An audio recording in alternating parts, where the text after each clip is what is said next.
If you're struggling with yellow plastic fever, Dr. Fractic and his team have came up with an interesting solution, and you could get this prescribed to you easily by just taking your yellow plastic and putting it outside in the sun. That's it. The sun. No other items required. His hypothesis is using direct sunlight to reverse the yellowing process and plastics, especially older tech and consoles and video game controllers and plastics that had that chemical flame retardant in it. And so he showed some interesting results in his video and also asked his viewers to try it out themselves. And I was actually planning to do a Retrobrighting video soon, so the timing is perfect. I have some items already prepared, and let's put it to the test here. So I want to get right into it. Here's the items I'd like to use. A very yellow Super Nintendo and a slightly yellowed Sega Dreamcast. I feel like this will cover the spectrum pretty well, and let's see how the sun holds up against them. Manufacturers use flame-resistant chemicals in the creation of these plastics that unfortunately react with the polymers, causing this yellowing over time. Now, Perifractic mentions that the sunlight that's diffused through the windows in your house, along with the warm air and the fluorescent light bulbs, is speeding up that yellowing process over time. And his hypothesis is that if you just place these items in direct sunlight, that the UV light from the sun will work to reverse the yellowing. Now, I did try the peroxide method around this time last year, and you could see that it did de-yellow the plastic, but it went a little bit too far in several places, and it's kind of blotchy, and I just wasn't happy with the results. I do have some ideas on how to correct that, but it was around the same time that this video came out, and so I was too intrigued and I had to put this to the test.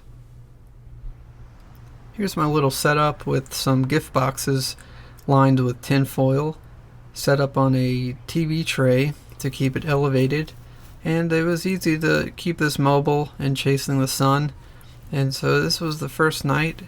Figured just get as much in as I could, and by the next day made some improvements to the tinfoil setup, or whatever you want to call it here, and got a full day of sun in, probably about 12 to 15 hours total between the first day and a half, and it was around 80 to 85 degrees, 40 to 60% humidity. Here's some results after the first 2 days. By this point the Dreamcast was done. I was really impressed with how well it took care of the slight yellowing, and the Super Nintendo, on the other hand, still has ways to go, but there was a slight improvement. Now, Perifractic mentions UV protection wipes in his video. I went and picked up some of the spray, and I want to show you that here next.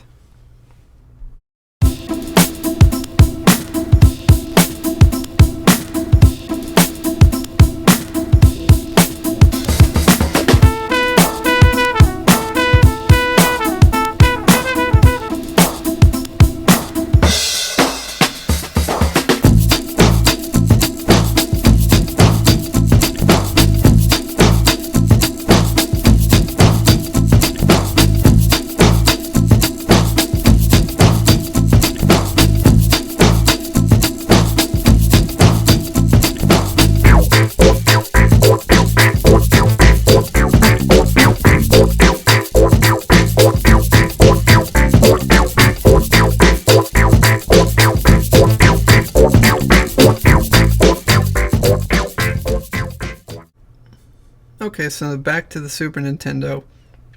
No one's really using our community garden at the moment. Figured it would be a good place to get some extra sun. I ran into a little bit of rain, but it gave me the idea to leave the console in the windshield of my car to get sun. And so I took it to work with me and just left it there and would stop in periodically and adjust it throughout the day. Fortunately, no one stole it from my car, and so for the sake of this project, I want to at least try that out. Here's my dog. She actually turned 12 in the making of this video and is clearly not impressed with de-yellowing or retro consoles at all. Here's some results after the first week and a half, and I'm happy with the progress. It's slowly but surely getting a little bit better each day. You can see I'm not quite back to the original gray, but there's been some significant improvements. System still works, and so I want to give it another week and see if we get any closer. But in the meantime, thank you for following along. Be sure to like and subscribe to my channel, and check in next week. I'll post another follow-up about the Super Nintendo, see if we get any closer to that original gray. So thanks again, and I hope you have a great day.